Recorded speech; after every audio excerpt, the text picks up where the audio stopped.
I'm Bob Crawford, I'm Ben Sawyer. and this is The Road to Now. Yes, it is the road to now. Bob, we're a little bit up the street from you right now in North Carolina. Our guest today, you want to do the honors, Bob? Yeah, our guest today is Kathleen DuVall. She's the author of Native Nations: A Millennium in North America. Incredible book. Ben, I've done, just to confess, very limited on Native American history. Very limited. And it's like building a house without the foundation. It is. You know what I'm saying? That just kind of fits the theme. I was going back as I was reading this book, Native Nations, A Millennium in North America. Fantastic. I spent a lot of time with this book. I don't think that I've spent so much time with a book for a guest since Freedom's Dominion by Jeff Cowie. Oh, wait. I'm sorry. Did you say Jeff Cowie? Yeah, I did say Jeff Cowie. You mean Pulitzer Prize winner Jeff Cowie, who has been a guest on this program several times? Yes, good friend of ours. Bring the circle around. Kathleen, congratulations. Thank you very much. And I think Kathleen has not only earned the Pulitzer Prize, and she is now the second Pulitzer Prize winner on the road to now, as far as I know. There's been two, but she's also, I think, friends with Jeff Cowie. Are you friends with Jeff? I know him a bit. I would like to call him a friend. Oh, well, I don't know about that. I hope I'll get to know him better. Well, now you guys are part of an exclusive club. That's right. There we are. In fact, when I mentioned earlier that I left my iPad at Vandy, I left it in Jeff's office, which I've been squatting in for the last year while he's off. Nice. Nice. Yeah. So back to this book. It's always good to have good friends. There's so many, I was going to make the connections from earlier episodes. There's a lot of themes here. One of our first episodes, Bob, where we had Tara Houska and Genetin Pilawa on the show, and Tara talked a lot about the problem of assuming that Native peoples aren't here.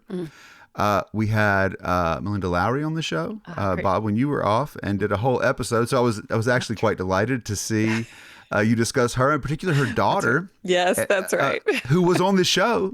She came in and was on the show. Yeah, wonderful. And came in and talked about how she had been learning the traditions of the Lumbee. That's nice. So I think those of you guys who have been longtime listeners are going to find a lot to build on there. If you're like most of us who know so little.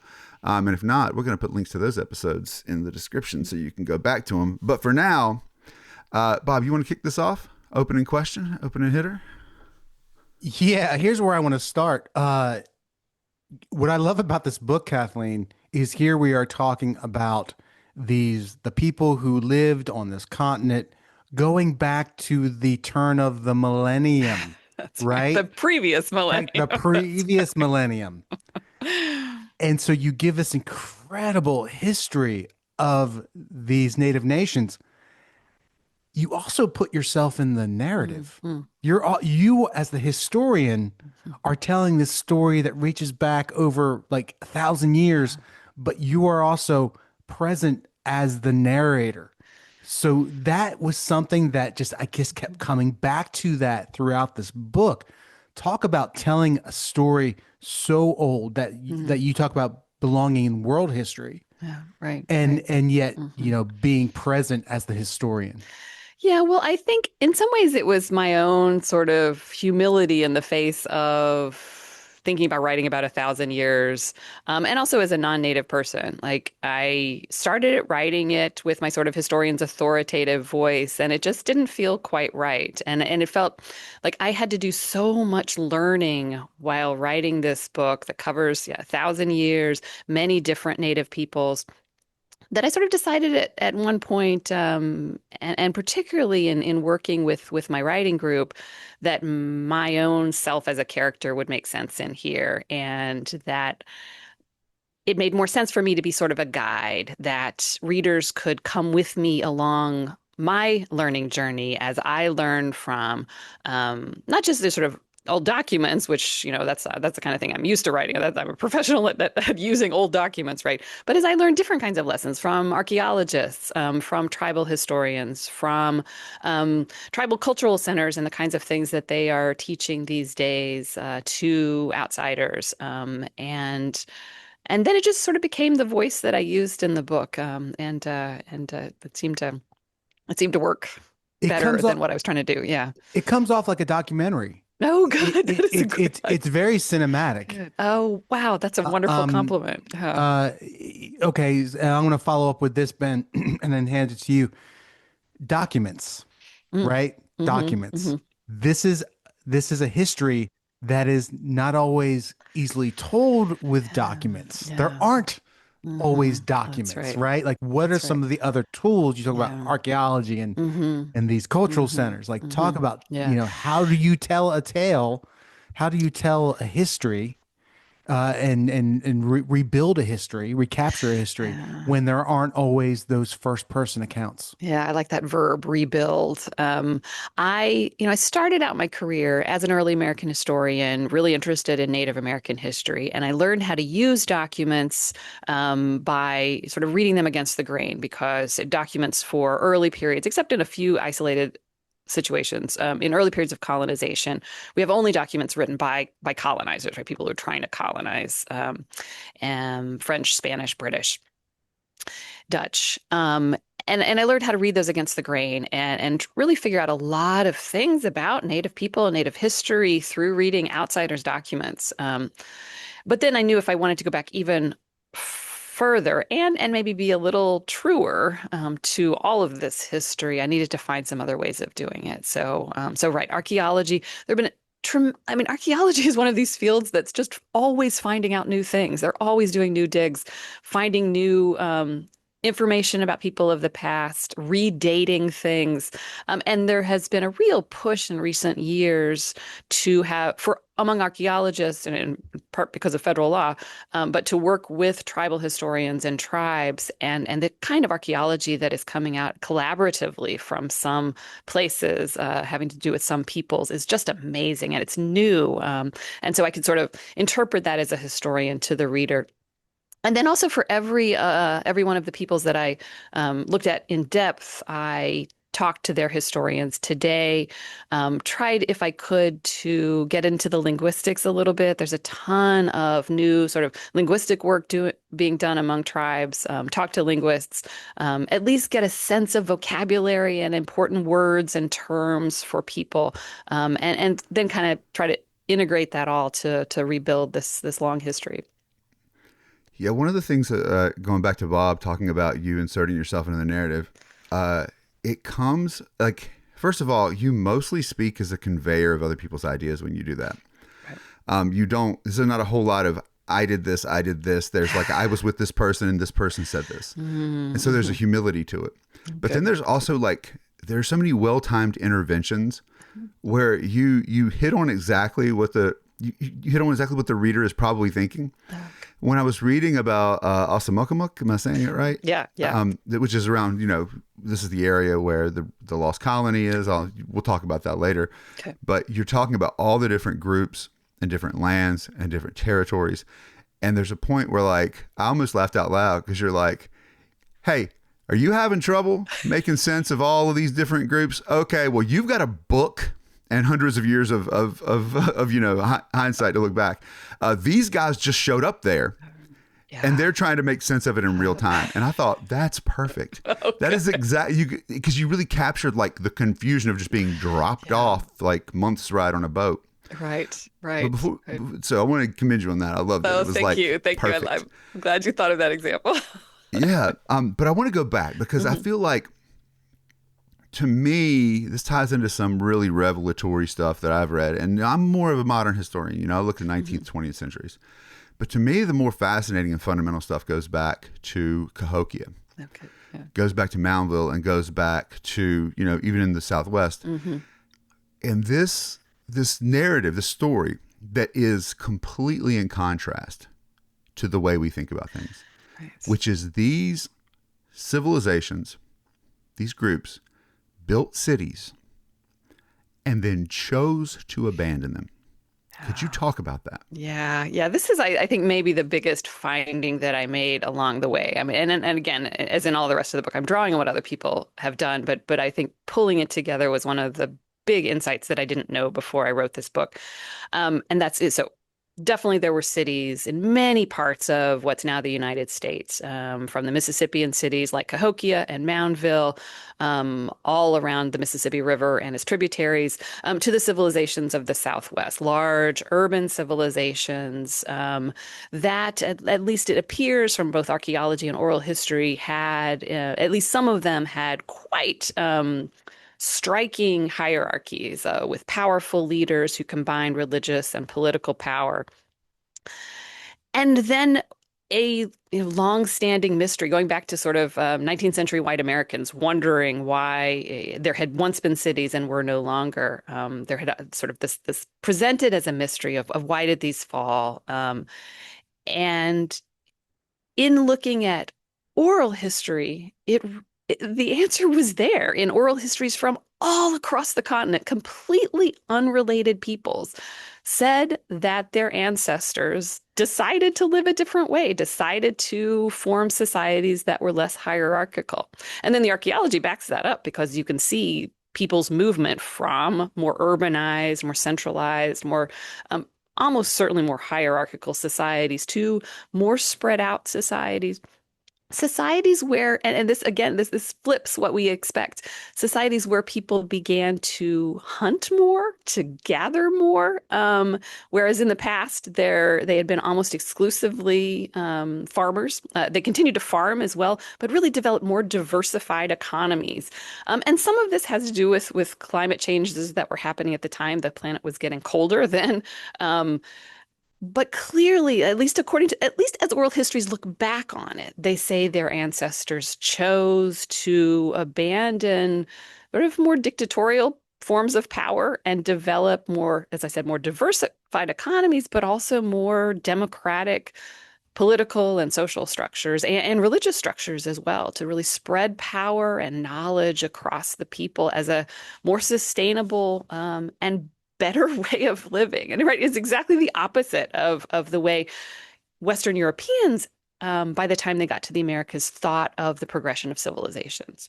Yeah. And so I wanted to ask you a follow-up question on this because this Yeah. was, as I was reading this, you read a lot more in depth about this. I first came across this concept in David Wingrove and David Graeber's, what's the book called? I pulled it up right here. The Dawn of Everything. Dawn of Everything, right, right. And Yeah, they talk about this. yeah, yeah. And one of the things they talk about that was like mind blowing to me was that this interesting correlation between Europeans encountering Native Americans and then ideas about equality making their way to Europe, and Yeah. how the unseen native stories in the archives reveal that so many of these European explorers spoke to natives who were like, yeah, your cities are terrible, Europeans. Like, you guys are all poor. Like, why wouldn't you live like us? And that seems to have some evidence to be the root of the Enlightenment. It is really interesting, right? I mean, the timing works, right? They have to do a lot of inference to try to pull it together, but you would have to, right? Because it's not in the documents. And the time of the American Revolution, founding fathers are all looking back to the ancient Greece and ancient Rome for examples of the republics. And, right next to them on the continent are these democratic republics. And, they know it. But whether they know it on the top of their minds or it is somewhere deeper in their subconscious by that point, that there are other ways of living, we don't know. But certainly we know Native Americans pointed it out to them. In the book, I talk about the visit of Manio and Wanchese from North Carolina's Outer Banks to London, and we don't know what they thought, but we can imagine what they thought because we know what London looked like, and it was crowded and dirty and poor, and there were heads of Queen Elizabeth's beheaded enemies posted on stakes. And none of those things were things you would have seen in the place that they came from. So they surely thought it was a misguided place. One of the things that's incredible about your book is this busting of myths, right? Popular myths. of what we think of when we think of Native Americans. And you talk about these urban civilizations of the Southwest, and they had spectator sports, Right, right? right, They had right. arenas Yeah. where they played, like a lacrosse type game. Hmm. Hmm. I imagine. Um, talk about that. Talk about the like what were the myths? What are the myths that you most frequently come into contact with when people realize what you do for a living? I think sometimes I plunge into the fall of cities and this story I was just talking about and forget that people don't even know about the beginning of that story, don't know about that, that there were large urban civilizations. And I have to always be backing myself back up to like, I can't correct this myth until I've corrected the myth right before it. Yeah, so I think Europeans, when they got here, they realized Native Americans were civilized and sophisticated.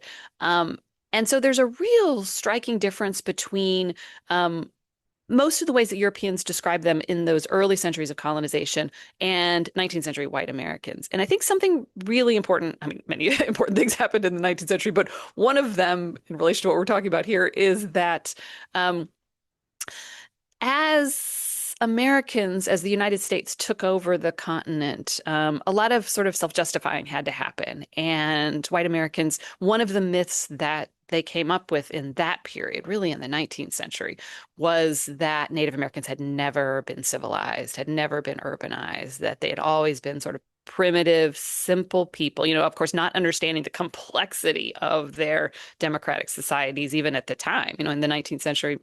Um, and therefore, and this is why it's a useful myth to 19th century Americans, therefore, really had never owned the land, it had never really belonged to them, and therefore taking it from them was really doing right by the land, was sort of, doing God's will of being more masters of the land than Native Americans had ever been in this myth, and that it was the right direction for history rather than maybe an atrocity. Yeah, despite the fact that like the first English settlers in Roanoke, like the natives there are constantly like, don't mess with our cornfields, Yeah. leave our cornfields alone. Like, don't. Right. Hey, they gave them like nets to catch Yes. fish, and they didn't know how to fix them. And they're like these guys aren't using it. Right. It's Right. Exactly. Exactly. but in this mission, and it's amazing because the 19th century has really sparked. We know about manifest destiny. At least we've Yeah. heard this Yeah. phrase. We had to Right. memorize it for something. Yeah. But it's this ideology that spawns this justification of taking the land. Hmm. But you point out something that I think is fascinating that we don't often talk about, which is around the 16th century and early 17th century, there's this belief within the Catholic Church. Many theologians believe that they're on the cusp of the return of Jesus because it's almost the year 1666. Could you talk about that, how that inspires this Yeah. push? Yeah, right. I think sometimes this is another myth, probably, that Europeans in the 1500s, first when they come to the Americas, they are rational people. They are people of the Enlightenment. They're people just like us, right? Those are all wrong, right? And in contrast, Native Americans are primitive and simple, right?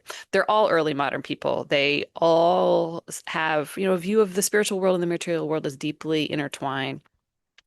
And so, in the context of the book, right, I'm talking about Sir Walter Raleigh and his attempts to colonize various places, but including the coast of what's now North Carolina at Roanoke. And he, among many people, you can look at Columbus and all kinds of people in between, believes that the end of the world is, coming up in a generation or two. Right, this is 80 years or so before 1666. But there's a lot of work to do before Jesus returns. And it includes bringing together all the diverse peoples and languages that have been separated over the course of history since things were exactly the way God intended them to be. And and then if you think about early modern Europeans that way, or medieval and early modern Europeans that way, having those kinds of ideas, they discover two new continents, right? To them, peoples and places and languages that they had no idea existed.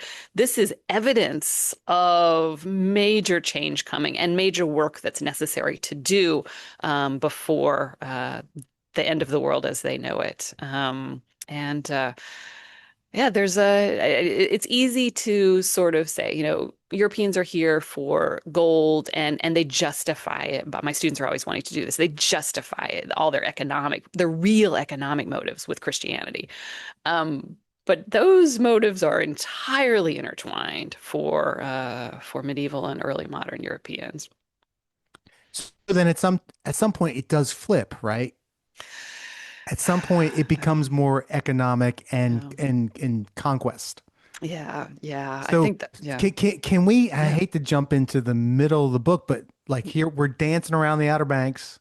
And I know for Ben and I, North Carolina, like I know for me, when I got to that part of the book, it was like fun. It was really fun Yeah. to go because we spend a lot of time at the Outer Banks. We have for Okay. decades. Yeah. My And dad, as a so child, performed in the Lost Colony. Oh, see, fantastic. From Spot, North Carolina, Currituck.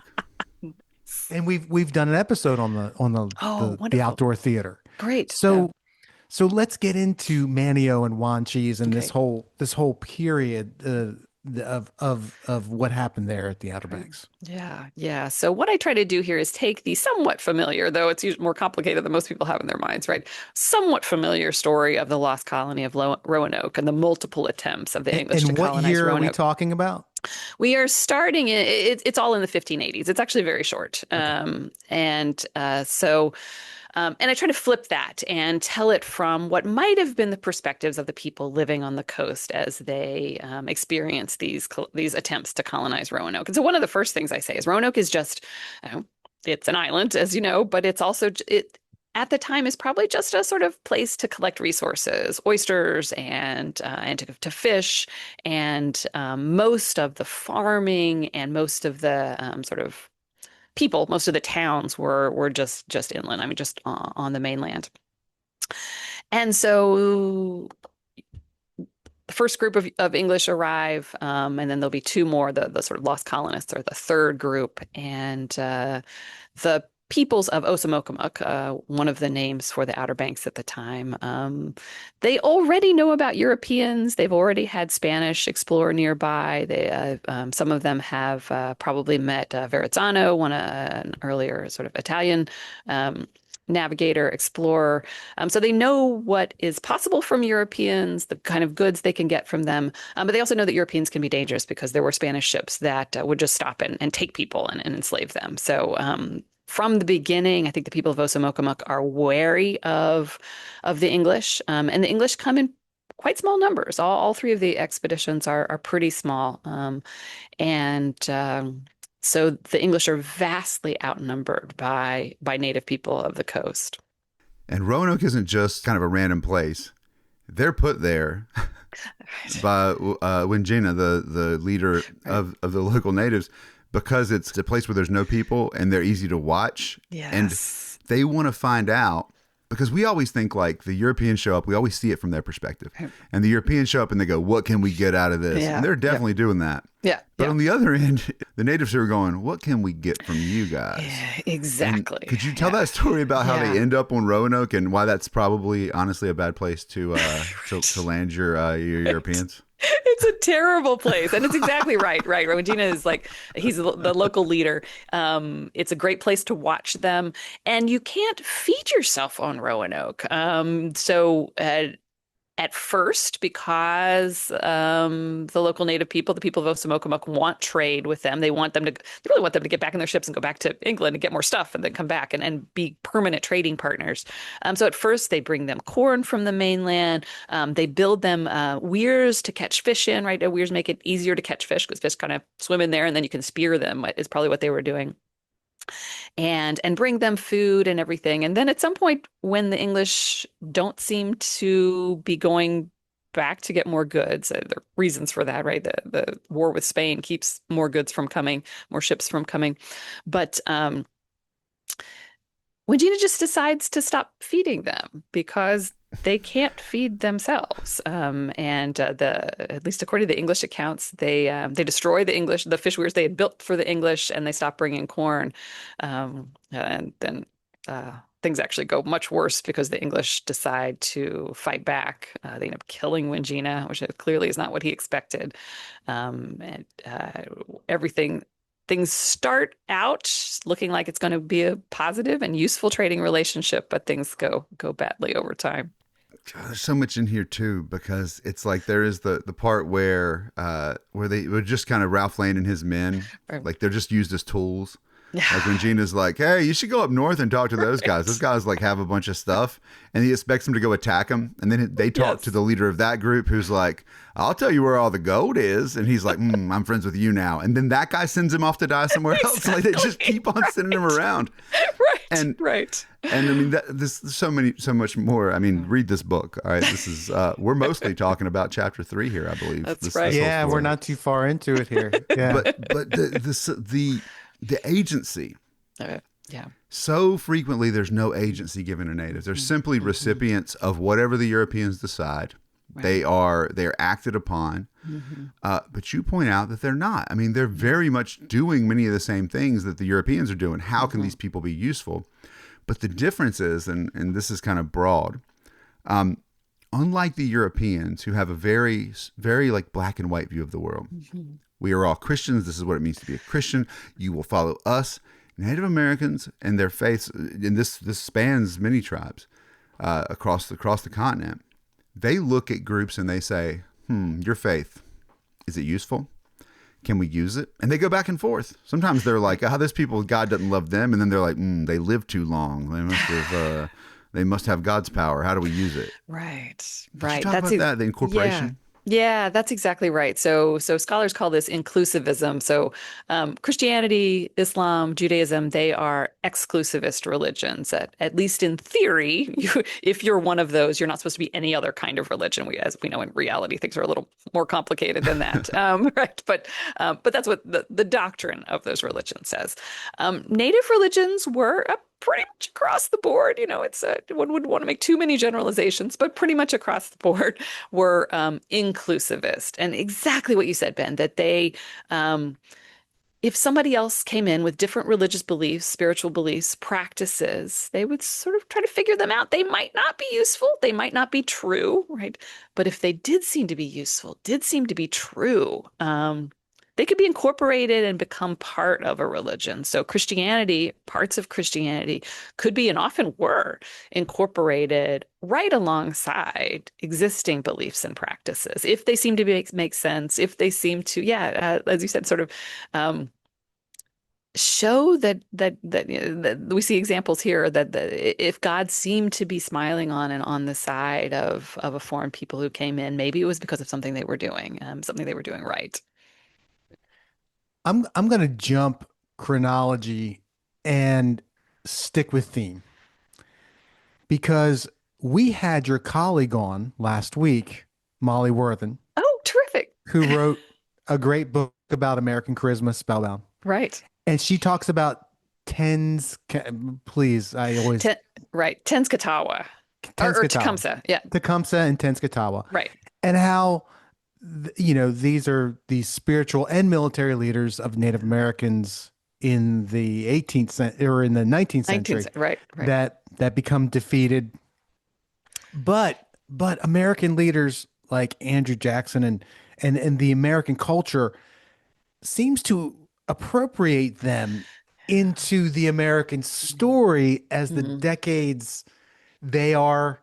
This is like a form of inclusion. Like when I hear you telling me, like it's like, so we always think about the way that Europeans dominated Native Americans, but Europe as Europeans became Americans, Mhm. what did they appropriate from Native Yeah. peoples? Yeah, that's right. So right, early Americanists, early Americans at the time of the American Revolution and the early years of the Republic, they have this problem, right? They don't want to be Europeans. They kind of want to be Europeans, but they definitely don't want to be Europeans. They've purposely separated from Europe. They've purposely created at least what they think is a very different way of running politics, a more egalitarian society. Not egalitarian, but more egalitarian, certainly in social relations.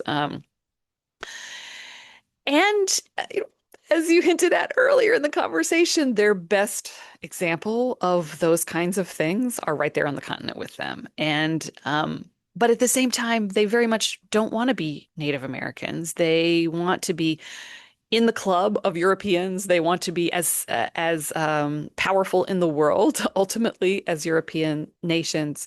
Um, and so there's this constant back and forth with seeing Native Americans as backwards, primitive, savage, and seeing them as noble and wise and good examples in at least some things. And that's why we see this picking and choosing, right? Some of it is not said, but some of it is like in the case of Tecumseh is very much said. Um, uh, that there are occasionally stoic, wise, always male Native war leaders who are good examples. And in all, from probably before Washington, but certainly from Washington and Jefferson to Jackson, and more on both sides of them, you can see them picking out individual men that they think really do inspire their own men in a way that they would like to inspire American men, and are selfless and brave and not entangled in some of the silliness of what they see as I don't know, sort of European consumer culture and such, that somebody like Tecumseh in their minds can rise above that. It's all over the Capitol. It's all over the artwork of the That's Capitol. right. That's It's right. all over it. Yeah. Yeah. So let me ask you about this. Confederations, right? Yeah. There's the you make the point so well that Native Americans are not a monolith. Right. They are as diverse in their different cultures across the continent as we consider ourselves with all our different ethnicities Yeah. and whatnot. But they form these confederations. Talk about some of those Yeah. and how maybe Ben Franklin was inspired by that. Yes, right. Yeah. So there, yeah. So North America, even if you just look at what's now the United States, there are many different, even language families. So language families that are as different from each other as Romance languages and Germanic languages on the continent. And so vastly different peoples don't speak each other's language, don't know much about each other, from sea to sea, right? Like this is a big continent. Um, and yet as in times of trouble, sometimes it makes sense to confederate. And so this history goes back long before Europeans. So the Haudenosaunee Confederacy, for example, the Iroquois Confederacy, in what's now New York State and surrounding states and provinces.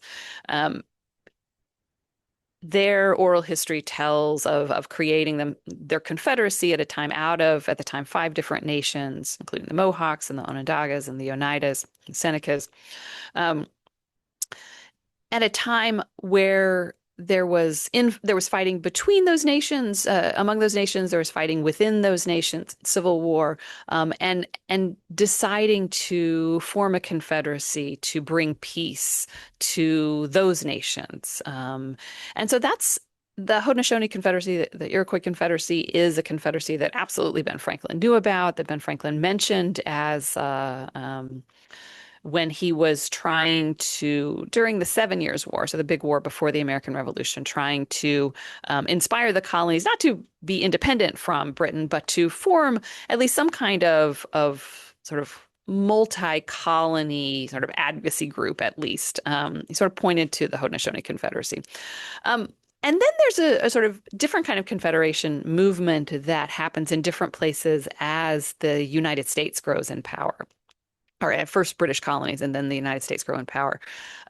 So Tecumseh comes out of one of those efforts of trying to bring together multiple peoples who were still strong, still independent nations, but were by the early 19th century on the border of a clearly expansionist United States. So Tecumseh tries to bring together the Shawnees and the Delawares and various Anishinaabe peoples, all living around the Ohio Valley and the Great Lakes, but his and his brother Tenskwatawa's long-term goal is to bring together all Native people. So there is a sort of a rising religious belief in separate creations that at the beginning of the world, God made the different peoples of the world. He made Native Americans, and he meant for them to have the Americas. And he made Europeans, and he meant for them to have and stay in Europe. And he made Africans, and they were supposed to stay in Africa. And Europeans had messed all of that up. They had stolen Africans from Africa, and they had brought them and themselves, Europeans, to the place that was supposed to be solely for Native Americans. So Tecumseh tries to bring together all Native Americans to recognize them really themselves really for the first time as what we would call a race. Certainly not the way they saw themselves before that. But one of the things I tell in the book is that most Native Americans didn't buy it in the early 19th century. They said he goes out to talk. He knows he's going to need some of the very powerful nations west of the Mississippi River. So he goes out to talk to the Osage, extremely powerful people. And he tells the Osage, the Americans, there's so much trouble. We have to band together and kick them out of the continent. And the Osage are like, we're the most powerful people we've ever heard of. Every time anybody from Europe has come here, we have completely ruled them and told them what to do. You don't make any sense. Go back where you came from. You're a false prophet. So there are these moments of confederation, but really it isn't. I would say it isn't until the late 19th century, maybe even the beginning of the 20th century, where really there's a widespread belief among Native Americans that they have something more in common with one another, that it's different from other what we would call races. I love that story because it gets at just how preposterous racism is. Right, like you bring it to somebody and they're like, "What are you talking about? Like that's absurd." Just like right. how like insane the conditions have to be for a story like that to stick. That's right. Is that the root of it? Yeah. There's so much to talk about. Like the Albany Conference, right? Benjamin Franklin tries to actually get the colonies to bind together and meet with Native American tribes. Yeah. That fails. A lot of people don't know this, but that snake, the famous join or die snake, that's not the American Revolution. That comes out of Franklin's attempt to get people to come to the Albany Conference to form something greater, along with the natives who they realized we've been kind of messed up to them, and if we go to war with the French, they might join with the French, and then later that year you get the French and Indian War. He was right. You should listen to Franklin. That's right. Usually you should. That's right. And it's right all through, for long after that and long before that, Native nations are key to winning wars. Like if you're going to start a war with another European power, you need as many Native Americans on your side and many Native nations on your side as possible.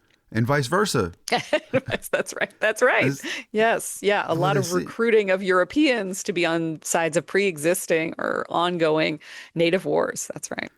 But I wanted to ask you a question, start off like this. So my specialty is like Soviet history and economic history, right? Kind of geographic and US, right? It's really 20th century. Mm-hmm. So someone asked me about like, hey, what was going on? Like, I don't know, like what's going on in Irkutsk in the 1830s, and I'm like, I don't know. I mean, it's I know that they're part of the Russian Empire. That's okay for me, right? Mm-hmm. Because the boundaries of when I say my specialty, there's an assertion. Soviet history is pretty easy, right? It really kind of begins in 1917 and it goes until 19. For you though, you started this book out like 1,000 years ago. And you bring it up to the present. And we're talking, to people who go, well, it's Native American history. It's North America. But still, this is like there are as many groups there that are independent, that are not thinking, like you said, not thinking about themselves together. Mm-hmm. As you go, well, I study European history, and someone goes, well, what happened in Rome? And you're supposed to know that. And then they go, well, what happened in France in the 1780s? It's like it's an insane amount to need to know. Yet you bring it together. Is that heavy? that feels like a big burden because people expect you to know things in a way that they don't from most fields. Yeah, now I'm going to start worrying about that. Thanks a lot. Well, you've already proven it. I mean, this is easy for me to ask you because your book's awesome and you did it. But I just wondered if you ever felt like before you wrote this, you're like, this is a hard field. Yeah, and I think that as we were talking about earlier, my sort of deciding to put myself in there, use myself as a guide to as I learn things, I think is part of an answer to that. To my just thinking, I can't know all of this. If I can be as upfront as possible about how I learned things, people maybe not expect me to know more things that aren't in here. But then the other was in the book, I chose a few nations to focus on. And so most of the early chapters focus on one place, often one nation, but also its relationships with other nations or other native groups in the region that it's in. And then the next chapter will focus on a different place and a different nation.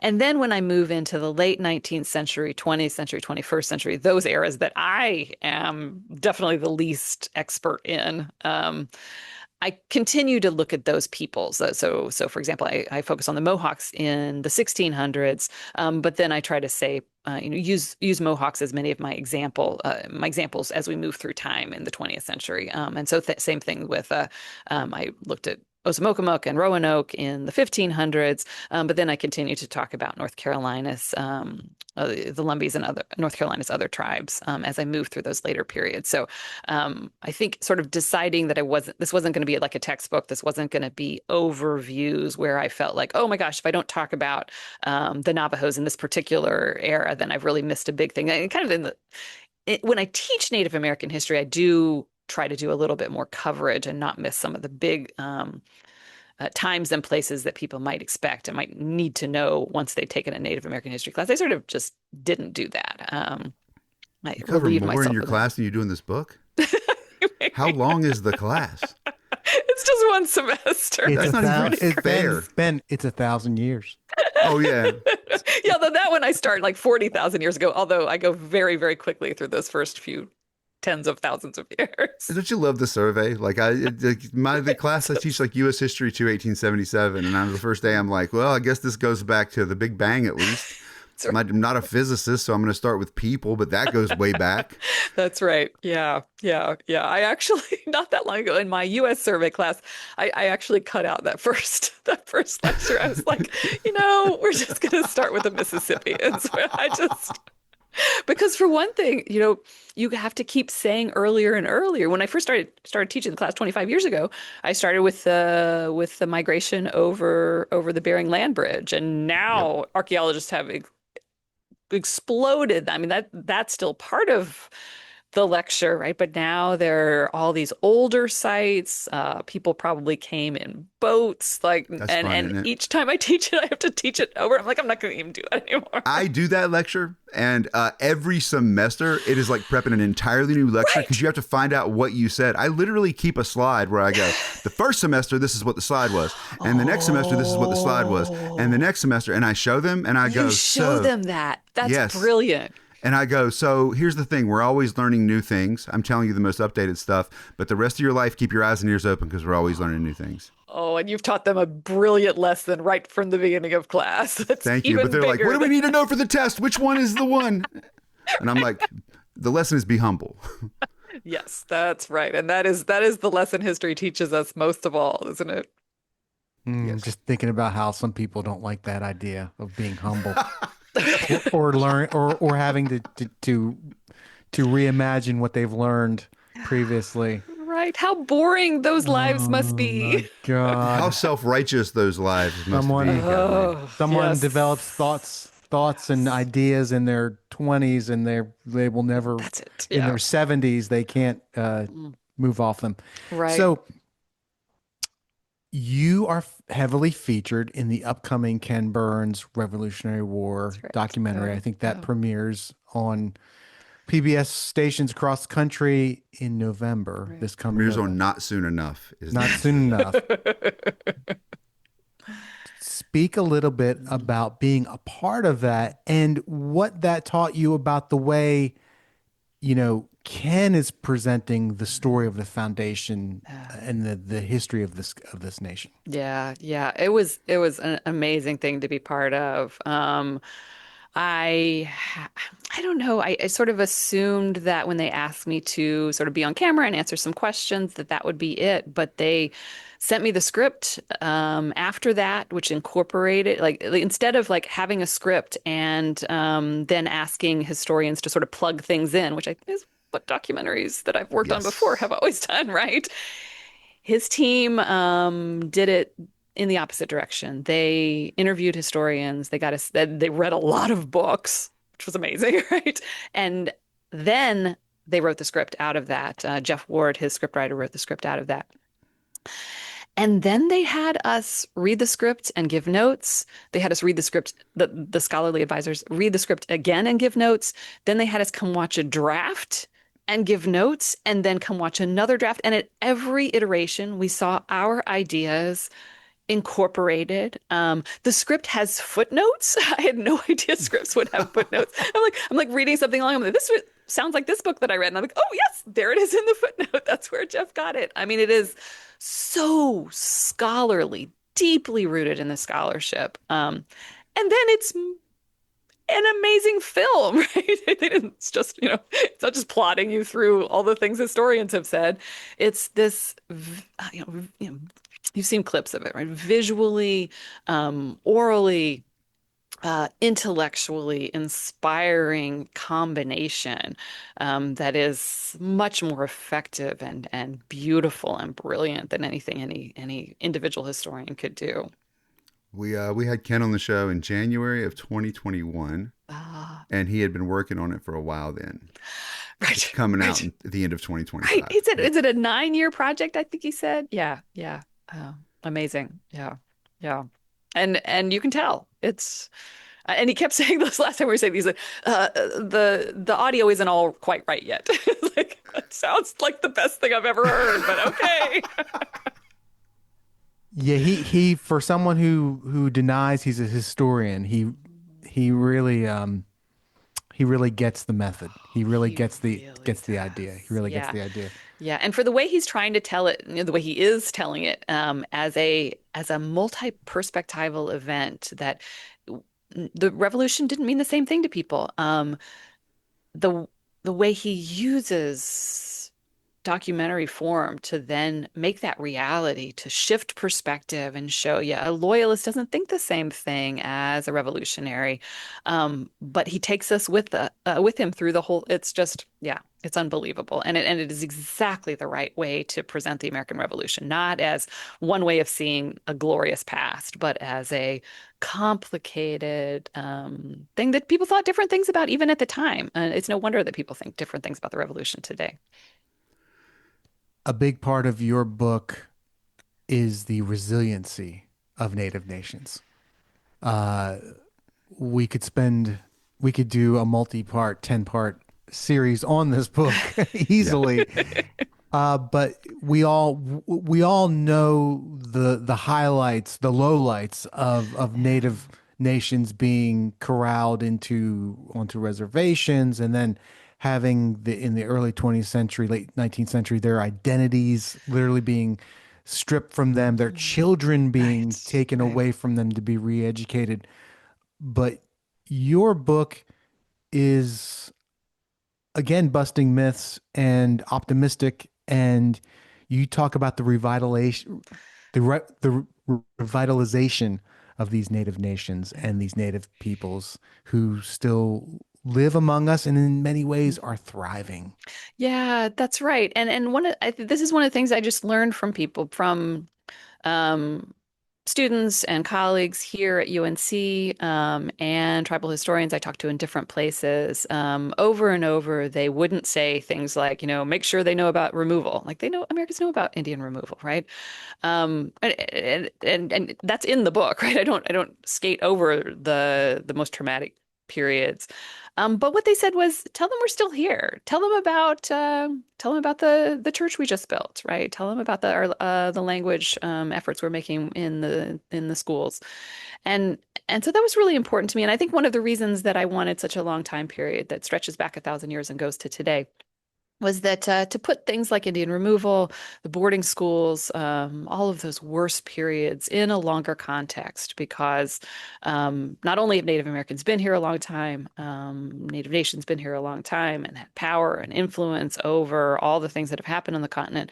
They're also, as you say, having a moment of I hope a long time of revitalization today, and really coming out from those many decades in which, yeah, the federal government, state governments tried to destroy them, tried to make them no longer be sovereign, outlawed the practices of ceremonies and dances. So much stuff had to be taken underground, and a lot was lost, but a lot was saved too. And human cultures can change and develop, and Native nations today are changing, but on their own terms, right? And going back to some of their traditions, but also revitalizing them, creating new traditions that are particular to their own nations, different from other Native nations, and so that was really important to me and to the people I talked to make that part of the story. Yeah, the history is past tense, but the people are present. Oh, that's lovely. Yes, right. The book is Native Nations: A Millennium in North America. It's just out in paperback. The lying Wall Street Journal said it's an essential American history. Is that what we call it now? The lying. Did you say the lying Wall Street Journal? So, sometimes even liars tell the truth. Oh, come on, essential Ben. American history. So they at least I like got the one Wall thing Street right Journal. recently. I like the Wall Street Journal. Come on. This is not a court in which we judge the Wall Street Journal. That's right. It lies, but it got this right. Just kidding. Kathleen, sorry, I cannot. Kathleen DuVall, thank you so much for being here. This book is incredible. If you like this conversation, great news. That's like 4% of it. Go get this book. Yeah, it's true. We didn't give it all away for free. That's for sure. The Lost Colony is not lost. That's right. That's right. Well, thank you, Ben and Bob. What a pleasure. I wanted to be on your show for a while, and I'm delighted that you invited Well, me. you have an open invitation because I heard a story that there's another book that you're working on right now. So we would love to talk to you That's when right. that comes out. Wonderful. I would be delighted. I'm glad you heard that. Bob didn't do the thing where he goes, "Congratulations on winning the Pulitzer Prize. So what's your next book?" Yeah, that's a Do terrible not quote. relax. I can't help it. I can't help it. Well, it's going to be about the American Revolution. I'll say that Yeah. much. Yeah. You got All fans right. here. Kathleen, that was great. Thank you. And it's got to come out before what was it? So this is 1775. So it's got to come out in less than 6 years, right? That's right. That's right. Because it is about Yorktown. That's There you right. go. Exactly. Good math. Oh, Yes. yeah. What happened to the people who were living there when they were building all those redoubts? Exactly. That's exactly right. So it starts at the beginning of the war. It says, yeah, who lived there and what did all this mean to them and what was it like to have war in their homeland? Who lives there now? Like I go there at least once a year, and my wife and I go, man, it'd be cool to live here. Like this would be a Yeah. great place to live. Yeah, there's a beach. I didn't even know there was a beach until I started working on this. But There's a who Yorktown lives Beach. there? You know, it's like it's pretty nice. All right, great. Yeah. So Okay, everybody, have a great holiday. We'll talk to you all very soon. thank you. Thanks, Ben. Thank you for listening to The Road to Now. If you enjoyed this episode, please tell the world by giving us 5 stars and a review on Apple Podcasts or 5 stars on Spotify. Or spread the word directly. Just text a friend maybe or share a link on social media. Anything helps and we appreciate it. And if you've got a friend who hasn't gotten into podcasts yet, let them know they can hear us every weekend on SiriusXM's POTUS channel 124. Now is the time when we say our special thanks to our supporters on Patreon and give a shout out to our Washingtonians. That list is Tanya Marsh, Mary Hawking, Tim and Caitlin Wells, Fig White, Matt Williams, Team Martin, Ann Williams and Frank Edwards, Nate Farrer, Jennifer and Magnolia, Chris and Teresa Adams, Joy Avery, Edward Carlson, and Aaron and Derek Garrison. Thanks to all you guys for supporting us. If you want to support our work and maybe get on that list, you can join us on Patreon at patreon.com/theroadtonow. You'll get extended versions of select conversations, extra episodes, bonus materials, and more. That's all available at patreon.com/theroadtonow. For more on the show, visit our website, theroadtonow.com, where you can easily search our back catalog and quickly find links to content. Why is it so good? 7 Ages Design. That's who made it. If you're looking for a website, go check them out. The Road to Now is hosted and produced by Bob Crawford and me, Ben Sawyer. Our associate producer is Gary Fletcher. This episode was edited by Ben Sawyer, and our theme music, like pretty much always, was by Paul DeFiglia. For Bob Crawford, this is Ben Sawyer. Thank you for listening. Take care.